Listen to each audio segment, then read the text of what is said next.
A warm hello to you all. We are glad that you're able to join us for another episode of Tattoo Life with Samani and Hozi. It's a very warm afternoon today here in Nairobi, and we're glad that you could join us. What we're talking about today is xenophobia. We've all heard about it, so we'll spare you the details of having to define it. So, Hozi, I don't know if you've heard of this thing. South Africans are killing other people from, let's say, Nigeria or anywhere else for coming to their country and taking their jobs. I've really failed to understand it because it's really very crazy. I don't get it why an African would want to kill another African. What is this about? South Africans, what are you doing? Why are you killing your fellow Africans? Yes. Actually, what they are doing is that they're saying that, let's say I am a mechanic and I think I should kill you, Hozi. You are a doctor at this hospital. You being in my country, you're the reason why I don't have a job. No, but you cannot be a doctor like me. You're simply a mechanic. If you kill me, I mean, what are you going to do? Are you going to go back and do medicine and be a doctor like me? That is simply craziness. You know, you cannot kill a doctor when you're a mechanic or you're even illiterate, thinking they've taken your job. There's no way they've taken your job. That hurts, but let's try to understand why would someone kill another person from another country and say, you are taking all my opportunities as a citizen? Why do they do that? I think I've tried to understand South Africans, maybe why they're doing this. Mostly it's because of they feel like they've not had these opportunities. There are very many people who are unemployed in South Africa, and maybe the white people have taken a whole chunk of land and opportunities. They own everything, and the black person doesn't have much to take in South Africa. So the anger is, instead of being being angry at the white person or those people that have taken their land, they are getting angry at a fellow African, which is a little bit crazy. Maybe that's desperation right now. Yeah. I'm thinking South Africans, you're targeting the wrong people. You've really targeted the wrong. I don't think fellow Africans are the people you should be targeting right now. Maybe you should be questioning your government, what it's doing about it. How are they helping you to get back your land? How are they helping you to get opportunities like the rest of the people? Yeah.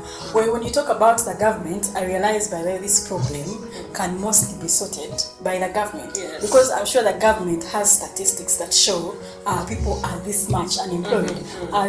People are struggling to meet their basic needs. So if the government can put in place maybe affirmative action measures to make sure that the common man who does not even own a piece of land will be able to earn a decent wage, be able to afford medical care, be able to take their children to decent schools, it will help a lot. This is entirely for the government. I think you should empower your people, because them coming to attack the fellow African, these Africans are bringing employment. They are bringing opportunities into your country. I don't think they just left their countries to just come and stay in South Africa. There is something good they were bringing in the country. Yeah. Even the Ugandan witch doctors. Yeah, I'm talking. Most Ugandans that are in South Africa are doing the sangoma job. They are witch doctors. Yes. Which is good. They are taking an opportunity. Yes. I mean, I'm sure they have clients who consult. Yeah, there are very many clients. And if you can get a remedy from them. Yeah. Why not? Why wouldn't Ugandans be sangomas if that is where their customers are? To me, I think Ugandans kudos those who are doing the sangoma work in South Africa. So you shouldn't be killed because you are very good at your sangoma job. Consulting the spirits. So another thing probably the government in South Africa can do, even the people themselves, have the need to educate yourself. Go to school, even if the schools are not the best. Have an education. You cannot surely be a mechanic, kill a doctor so that you'll be able to earn as a mechanic. Those two things are really so different. And most of these doctors who are employed there, or whoever is doing a job there, is doing it in a specialist capacity. Yes, they are experts. Exactly. You don't kill experts. Africa, we really need to love each other. Yes. Most of these countries where these people are coming from really helped South Africa a lot during the apartheid time. Exactly. During that time, they really needed help from Africa. Really, Africans came out and helped So this is not a time to chase Africans. It's a time to unite and we become strong and become one person. Yes. You've seen like movies about apartheid. That time how South Africans are so full of energy when they are demonstrating. I want them to do that. Have that energy. They are beautiful songs. Get on the streets and demand better from their government. Demand better. They should be able to afford education, health care, food.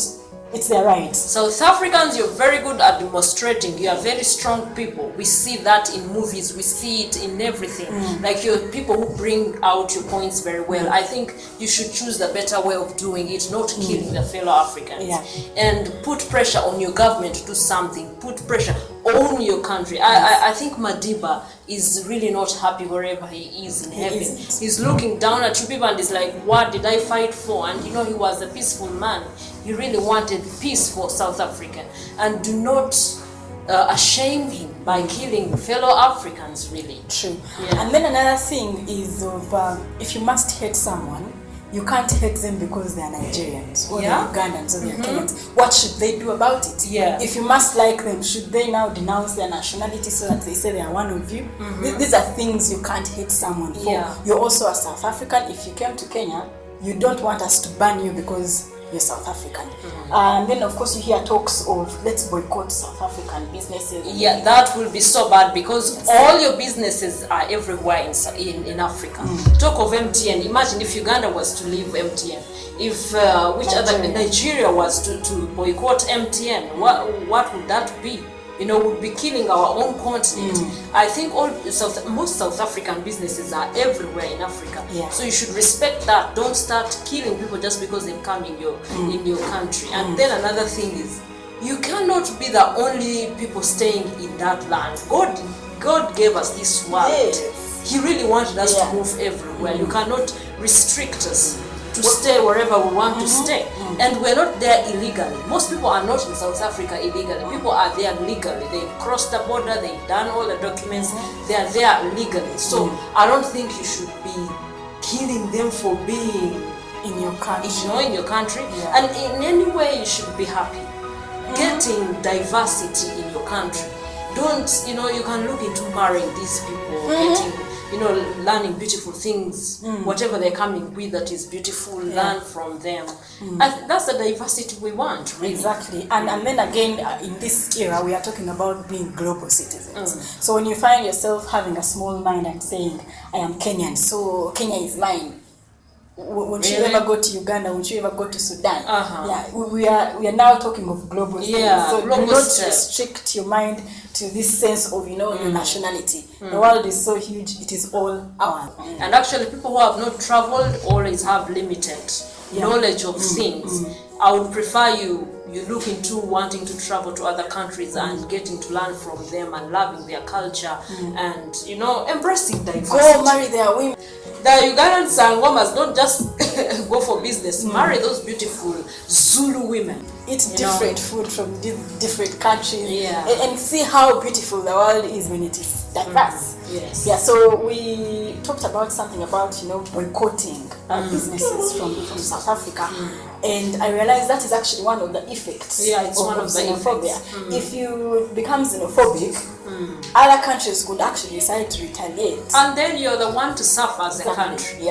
You don't need to do that. You will suffer more killing other Africans than thinking you're rescuing yourselves. And try go to school, go study, get to know more things, like have broader knowledge, learn from these people. Instead of killing them, go and learn from them. What are they doing different that we need to do so that we can earn like them?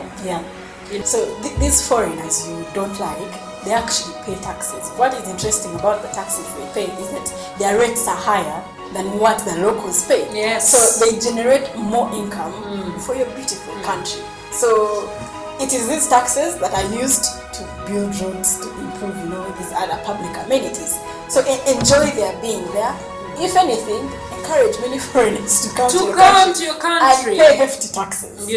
Okay, something else special about South Africa is that you are one of these few countries that have Africa in its name. Your name is South Africa. So you're too African. You can't run away from the rest of Africa. Though some South Africans really don't believe that they're African enough. Most of them think they are not African enough. I want to tell you that you guys, you're more African than even the rest of the Africans, because you guys have the African culture of ancestors. You guys still really respect the ancestors in whatever you are doing. I see you slaughter. I watch a lot of Zanzi magic, and I see a lot of that culture in Africa. So you should really be proud of being African. Yes, and then again, South Africa seems to be like the biggest economic hub for the entire African region. Companies like Toyota and Facebook seem to have their headquarters for Africa in South Africa. So imagine, because of your xenophobia, you were to create like a hostile environment for these investors, and they want to leave. What other beauty in terms of business will be left in South Africa? You know, many times you don't know what you're going to lose.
We condemn xenophobia. We are saying no to xenophobia. See you next time.